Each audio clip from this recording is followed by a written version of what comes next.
পশ্চিমবঙ্গের সবচেয়ে বড় উৎসব দুর্গাপুজোর আর মাত্র কয়েকদিন বাকি এবং এর প্রস্তুতি জোর কদমে শুরু হয়ে গেছে। এই বছর ৪৫তম দুর্গাপুজো আয়োজন করছে পলাশিয়া জনকল্যাণ সমিতি সার্বজনীন দুর্গাপুজো কমিটি, যা জামুরিয়া অঞ্চলে দুর্গাপুজো আয়োজনের জন্য সুনাম অর্জন করেছে। উত্তরাখণ্ডের কেদারনাথ ধাম মন্দিরের আদলে পূজা কমিটি দুর্গাপুজো প্যান্ডেল তৈরি করছে, যা মানুষের আকর্ষণের কেন্দ্রবিন্দু হয়ে উঠবে। বৈদ্যুতিক প্রজেক্টের মাধ্যমে মহিষাসুর মর্দিনীর 7 মিনিটের একটি দৃশ্য দর্শনার্থীদের দেখানো হবে, যা মূল আকর্ষণ এই পুজো কমিটির।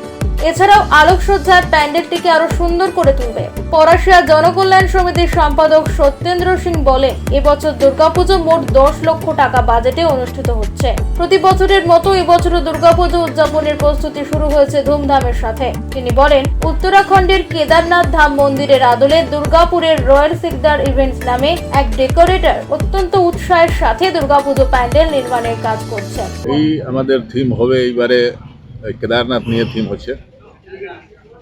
আর ভিতরে আপনি দেখতে পারবেন এই যে আমার মহিষাসুর আর মা দুর্গা লড়াই হচ্ছে, তার ওকে আমরা নিয়ে ইলেকট্রনিক্স নিয়ে কাজ করছি, মেকানিক্যাল ইলেকট্রনিক্স। দুর্গাপুজো প্যান্ডেলের বাজেট 6 লক্ষ টাকা, যেখানে কেদারনাথ মন্দির এবং বৃহৎ শিবলিঙ্গ সহ আশেপাশের পাহাড়ের দৃশ্য প্যান্ডেলের সৌন্দর্য আরো বাড়িয়ে তুলবে। তিনি বলেন, দুর্গাপুজোয় আগত দর্শনার্থীদের জন্য ইলেকট্রনিক প্রজেক্টের মূর্তির মাধ্যমে মহিষাসুর বধের 7 মিনিটের একটি সংক্ষিপ্ত প্রদর্শনী প্রধান আকর্ষণ হবে।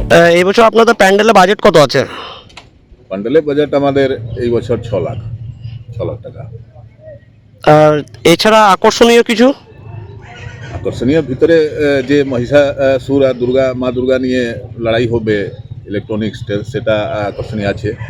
তিনি জানান যে দুর্গাপুজোর সময় প্যান্ডেলের কাছে 7 দিনের মেলার আয়োজন করা হয়। ষষ্ঠীর দিনে দুর্গাপুজো প্যান্ডেলের উদ্বোধন করা হয়, যেখানে সাংস্কৃতিক অনুষ্ঠানেরও আয়োজন থাকে। আমাদের যেদিন উদ্ঘাটন হবে সেদিন আমরা লঘু নাটিকা রেখেছি মহিষাসুর মর্দিনী নিয়ে। আমাদের বড় মেলা লাগে, সেখানে অনেক এই বাচ্চাদের খেলা নিয়ে আছে, মহিলাদের আছে। এই মেলা কদিন ধরে চলে? মেলা আপনার ষষ্ঠী থেকে শুরু হবে, দ্বাদশী পর্যন্ত থাকবে, 7 দিন। আপনার নাম? আমার নাম সত্যেন্দ্র সিং, আমি এই দুর্গা পূজা জনকল্যাণ সমিতি কমিটি সেক্রেটারি। জামুরিয়া থেকে সোমেন রায় রিপোর্ট, বঙ্গবার্তা। এরকম আরও খবর পেতে হলে আমাদের ইউটিউব ও ফেসবুক পেজটিকে সাবস্ক্রাইব ও ফলো করে রাখুন।